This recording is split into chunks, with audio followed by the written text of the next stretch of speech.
Assalamualaikum warahmatullahi wabarakatuh. Halo teman-teman, semoga teman-teman dalam keadaan sehat walafiat. Yang kami hormati dosen pengampu mata kuliah Manajemen Keuangan Ibu Juli Meliza SEMSI dan teman-teman sekalian yang kami hormati. Pada kesempatan ini kami akan mempresentasikan materi kami guna menyelesaikan tugas mata kuliah manajemen keuangan, di mana materi kami terkait tentang manajemen modal kerja. Jadi, yuk kita masuk ke slide berikutnya. Jadi teman-teman, sebelum memulai presentasi kami, izinkanlah kami perkenalkan diri terlebih dahulu. Kenalin, saya Khairul Akila, Manajemen Konsentrasi Pemasaran, diikuti oleh rekan-rekan saya sekalian, ada Sartika Ganinging, Manajemen Pemasaran, diikuti oleh Yunita Jurniati Dewi, Manajemen Informatika. Subbab materi dari presentasi kami terkait manajemen modal kerja diantaranya ada ringkasan materi, studi kasus, review jurnal, dan kesimpulan. Subbab materi pertama akan dibahas langsung oleh Sartika Garingging. Untuk itu, saya persilahkan untuk Sartika untuk memaparkan materinya. Halo semua, aku Sartika Garingging. Aku akan menjelaskan sedikit ringkasan materi dari manajemen modal kerja. Apa sih manajemen modal kerja?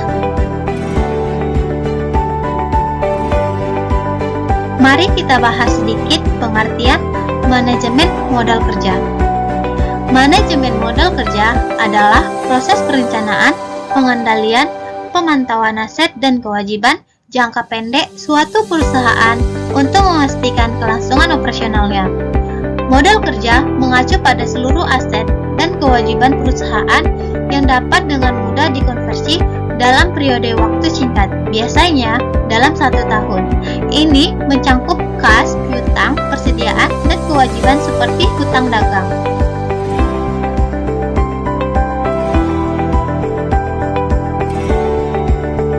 Lanjut, pentingnya pengelolaan keuangan perusahaan.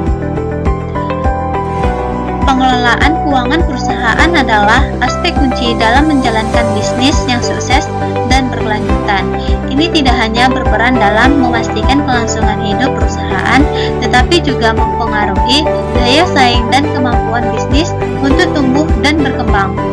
Perusahaan dengan manajemen keuangan yang baik akan memiliki pengelolaan arus kas yang baik pula, sehingga perusahaan akan selalu memiliki kas yang cukup untuk membayar sewa, asuransi, telepon, gaji karyawan, dan sebagainya. Manajemen keuangan sangat berpengaruh terhadap bisnis suatu perusahaan, yaitu menjaga biaya agar tetap rendah. Perusahaan bisa meminta vendor untuk merendahkan harga, mengurangi pemakaian listrik, maupun membeli persediaan dalam jumlah yang banyak sehingga memperoleh diskon dalam pembelian tersebut. Lanjut, perhatian manajemen keuangan terhadap modal kerja. Perhatian manajemen keuangan berkaitan dengan kegiatan perusahaan sehari-hari, dan kegiatan ini menyangkut keputusan pengelolaan modal kerja.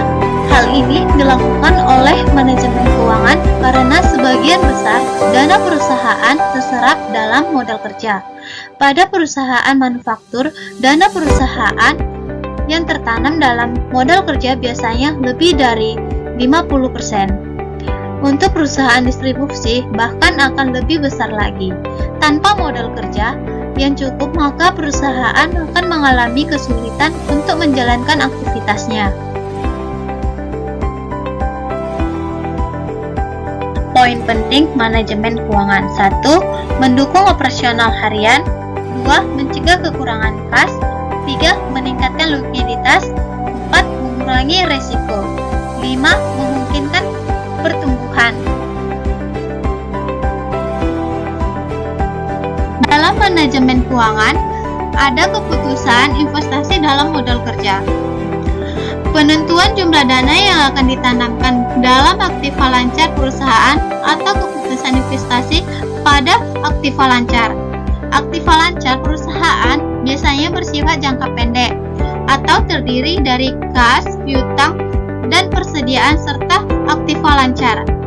Maka, biasanya juga akan didanai dengan sumber dana jangka pendek, walaupun di kemungkinan didanai dengan sumber dana jangka panjang. Sumber dana jangka pendek dapat berasal dari hutang dagang, pos-pos akural, dan surat berharga jangka pendek.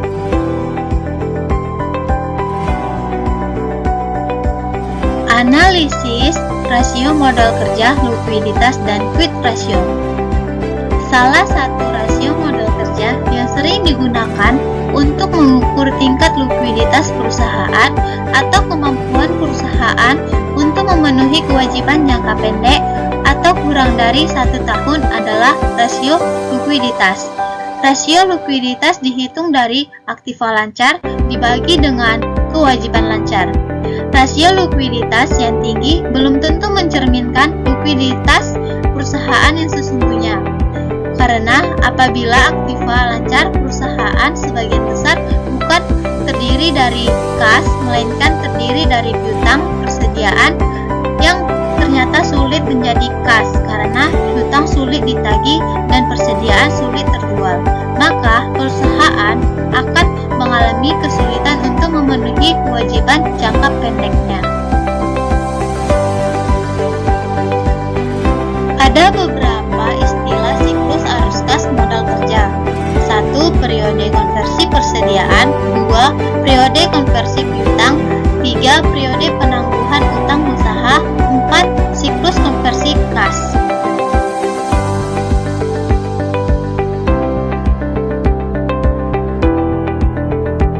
Nah, aku akan membuat satu contoh soal siklus arus kas modal kerja. Kita akan melihat PTSS kembali. PTSS memiliki waktu untuk mengubah bahan baku menjadi susu barang jadi dan kemudian menjualnya selama 72 hari. Untuk menghasilkan penjualan produknya memerlukan waktu 54 hari dan penangguhan pembayaran bahan baku dan tenaga kerja sampai dengan pembayarannya memerlukan waktu selama 68 hari. Maka PTSS membutuhkan waktu mulai melakukan pengeluaran uang tunai untuk membeli bahan baku sampai dengan menjual produk jadi dan menjadi uang tunai kembali atau siklus konversi kas membutuhkan waktu selama. Cara pengerjanya, siklus konversi kas sama dengan 72 hari ditambah 54 hari dikurang 68 hari dan hasilnya 58 hari. Hal tersebut dapat pula dinyatakan dengan penundaan penerimaan kas dikurang pembayaran sama dengan bersih, atau 72 hari tambah 54 hari dikurang 68 hari sama dengan 58 hari. Ada 3 rumus modal kerja. 1. Net working capital. 2. Gross working capital. 3. Functional working capital. Dari ketiga rumus memiliki bagian masing-masing seperti net working capital merupakan selisih antara AL dan UL. Disebut modal kerja bersih atau dihitung secara kualitatif. Rumus menghitung NWC sama dengan sigma AL dikurang sigma UL. Kedua, gross working capital disebut modal kerja kotor atau bruto. Dihitung secara kuantitatif pada seluruh aktiva lancar. Rumus mencari GWC adalah GWC sama dengan sigma AL. Ketiga, functional working capital menitikberatkan fungsi dari dana yang dimiliki dalam rangka menghasilkan laba atau pendapatan dari usaha pokok perusahaan. Sebenarnya, seluruh dana-dana yang dimiliki perusahaan digunakan untuk memperoleh laba, tapi tidak semua dana digunakan untuk menghasilkan laba pada periode sekarang atau current income. Ada sebagian dana yang digunakan untuk memperoleh laba kiat. Oke, saya akan alihkan ke Akila. Selanjutnya, saya akan melanjutkan subbab materi terkait tentang studi kasus. Kasus yang kami ambil contoh dari penerapan teknik analisa sebelum melakukan manajerial modal kerja. Ini adalah contoh dari laporan keuangan PT ABC periode tahun 2010-2011 dalam ribuan rupiah, yang dimana dari beberapa akun ini total aset, total liabilitas, dan total ekuitas menunjukkan peningkatan di tahun sekarang dari tahun sebelumnya. Modal kerja dan ketiga akun ini menunjukkan bahwa modal kerja aktif dengan status naik.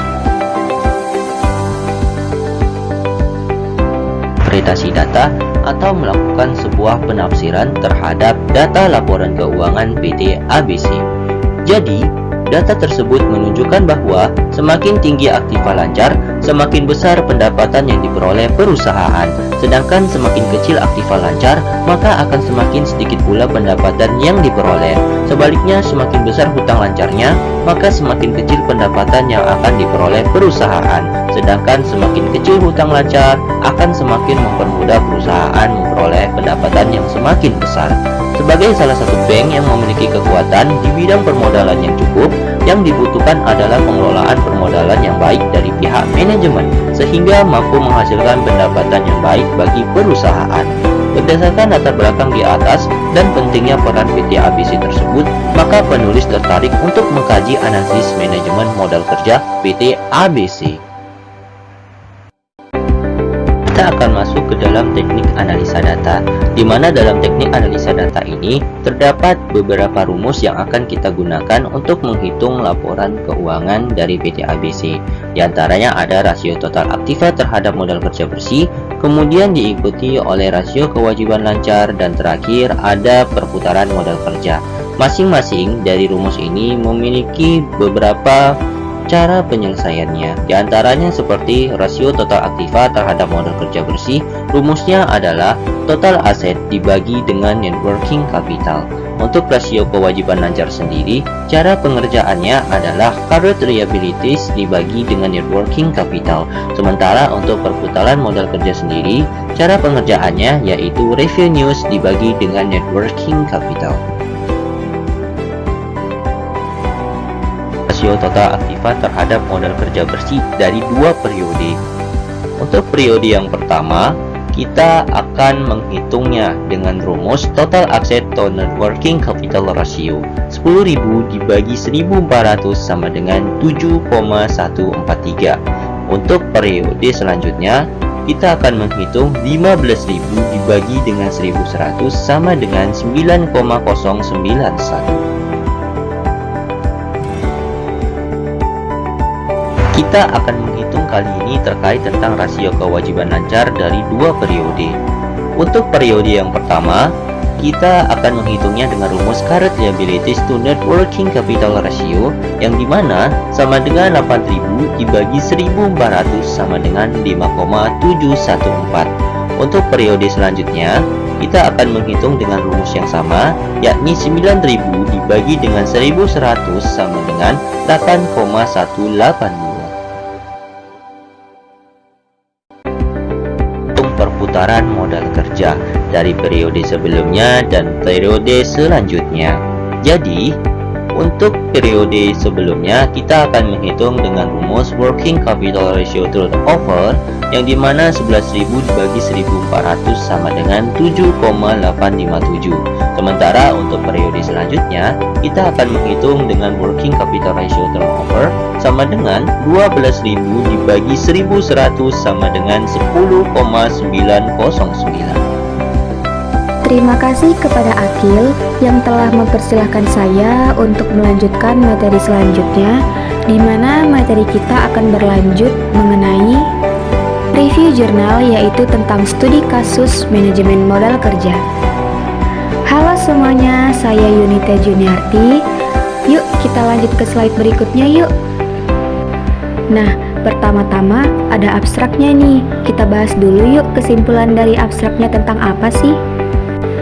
Jadi, kesimpulan dari abstrak pada jurnal Analisis Manajemen Modal Kerja, yaitu studi kasus pada PT Bank Tabungan Negara, yaitu bahwa PT tersebut telah berhasil mengelola modal kerja dengan baik dan menjaga stabilitas kewajiban saat ini.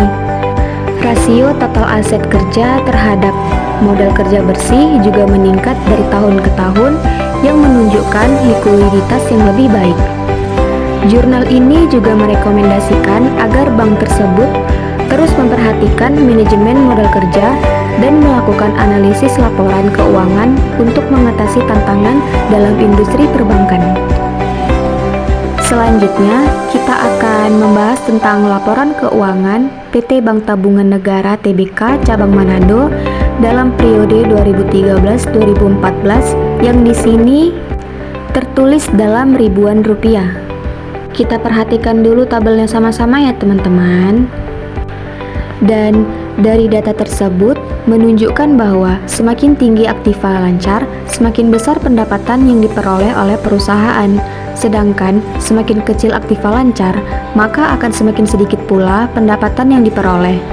Sebaliknya nih, semakin besar hutang lancarnya, maka semakin kecil pendapatan yang akan diperoleh perusahaan, sedangkan semakin kecil hutang lancar akan semakin mempermudah perusahaan untuk memperoleh pendapatan yang semakin besar.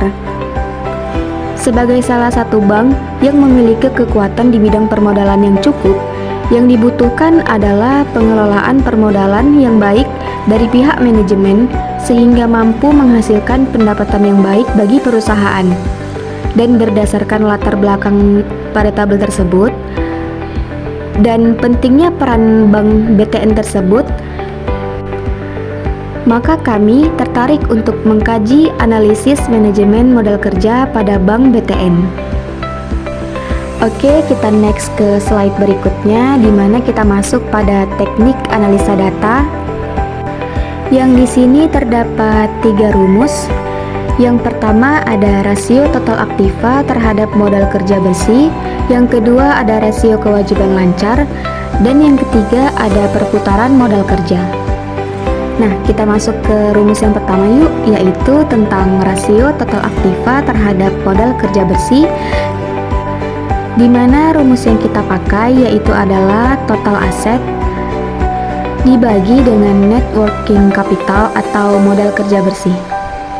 Nah, kemudian di rumus yang kedua yaitu tentang rasio kewajiban lancar, di mana rumus yang dipakai adalah liabilitas dibagi dengan modal kerja bersih, dan yang terakhir yang ketiga yaitu perputaran modal kerja, di mana rumusnya yang kita pakai yaitu revenues atau perputaran modal kerja dibagi dengan net working capital atau modal kerja bersih.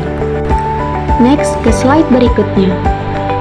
Nah, di slide ini kita akan mencari rasio total aktiva terhadap modal kerja bersih pada PT Bank Tabungan Negara pada tahun 2013. Teman-teman masih ingat kan gimana caranya untuk kita mencari rasio total aktiva terhadap modal kerja bersih?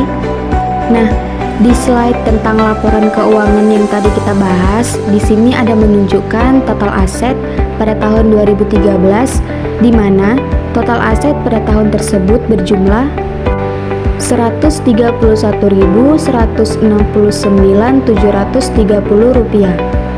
Dan untuk mendapatkan rasio total aktivanya, kita bagikan kepada net working capitalnya.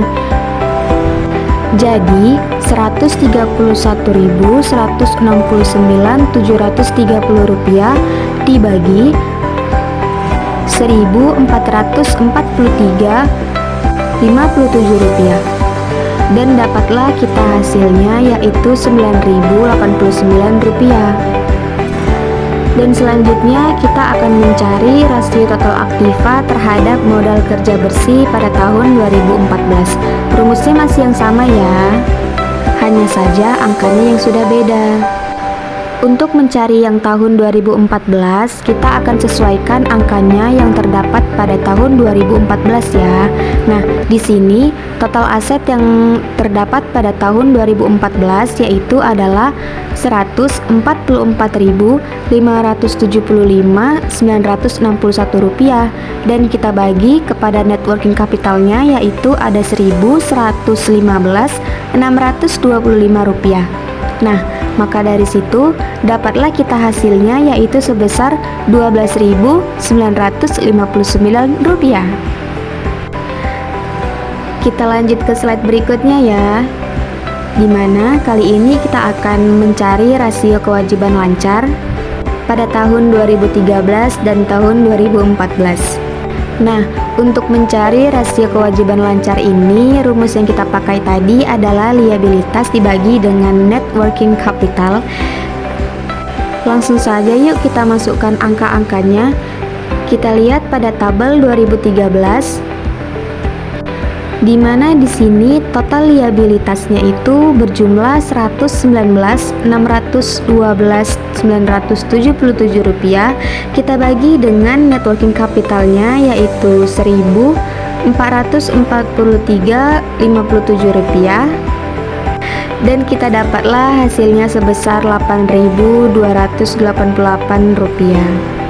Nah, itu adalah hasil untuk tahun 2013. Selanjutnya kita akan mencari untuk tahun yang 2014, di mana total liabilitas yang terdapat pada tahun 2014 itu berjumlah 132.369.555 rupiah. Kita bagi dengan net working capitalnya yaitu 1.115.625 rupiah. Dan dari situ maka kita dapat hasilnya yaitu sebesar 11.865 rupiah. Oke, kita langsung saja ke rumus yang ketiga di slide berikutnya ya, yaitu kita akan mencari tentang perputaran modal kerja. Di mana pada perputaran modal kerja ini yang kita perhatikan adalah tabel total ekuitas pada tahun 2013 dan 2014. Langsung saja yuk kita masukkan rumus-rumusnya dengan angka yang terdapat pada tabel laporan keuangan.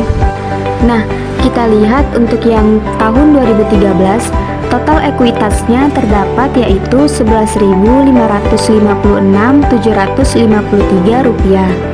Lalu kita bagikan dengan net working capitalnya yaitu sebesar 1.443.57 rupiah.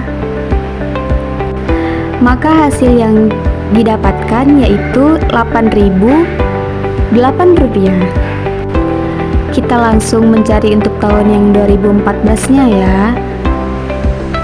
Di sini total ekuitas yang terdapat untuk tahun 2014 yaitu sebesar 12.206.406 rupiah, dan kita bagikan kepada net working capitalnya yaitu sebesar 1.115.625 rupiah.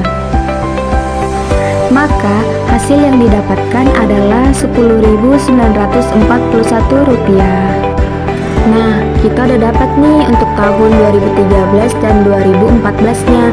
Kita lanjut ke slide berikutnya ya. Jadi, setelah melakukan analisis data laporan keuangan pada PT Bank Tabungan Negara tersebut, maka manajemen modal kerja pada Bank BTN cabang Manado yang tadi kita bahas sebelumnya adalah sebagai berikut. Yang pertama, rasio total aktiva terhadap modal kerja dijamin oleh aktiva lancar dan hutang lancar. Hal ini menggambarkan bahwa PT Bank Tabungan Negara cabang Manado mampu mengelola modal kerja bersih secara efektif dan efisien. Yang kedua yaitu kewajiban lancarnya setiap tahunnya menurun sejak tahun 2013 dan tahun 2014, di mana terjadi penurunan sebesar 3.577 dari selisih antara 8.288 pada tahun 2013 dengan 11.865 pada tahun 2014. Hal ini berarti current rasionya rendah dan mengakibatkan rasio ini akan tinggi dan mengindikasikan mengindikasikan tingkat likuiditas rendah. Ini berarti pihak bank berhasil melakukan penekanan terhadap kewajiban lancarnya untuk meningkatkan pendapatan bank sehingga rasio kewajiban. Dan yang ketiga yaitu dari hasil sebelumnya, maka dapat diketahui bahwa perputaran modal kerja pada tahun 2013 adalah sebesar Rp8.008 dan pada tahun 2014 sebesar Rp10.941. Itu berarti terdapat kenaikan setiap tahunnya dari tahun 2013 ke tahun 2014 dengan selisih yaitu Rp2.933. Peningkatan ini disebabkan karena modal kerja bersih mengalami peningkatan. Materi yang saya jelaskan sampai di sini. Terima kasih kepada Akil yang sebelumnya telah mempersilahkan saya. Selanjutnya saya kembalikan lagi kepada Akil. Kita dapat mengambil kesimpulan bahwasannya manajemen modal kerja pada PT Bank Tabungan Negara Tbk Cabang Manado telah dilakukan dengan baik dengan memperhatikan kenaikan pendapatan dan stabilitas keuangan bank. Kemudian, perhitungan rasio kewajiban lancar terhadap modal kerja PT Bank Tabungan Negara Tbk Cabang Manado menunjukkan bahwa kewajiban lancarnya setiap tahunnya menurun sejak tahun 2013 dan tahun 2014. Dan yang terakhir, rasio perputaran modal kerja pada tahun sekitar 2013 dan tahun 2014 terlihat ada kenaikan setiap tahunnya. Peningkatan ini disebabkan karena modal kerja bersih mengalami peningkatan dalam kurun waktu 2 tahun tersebut.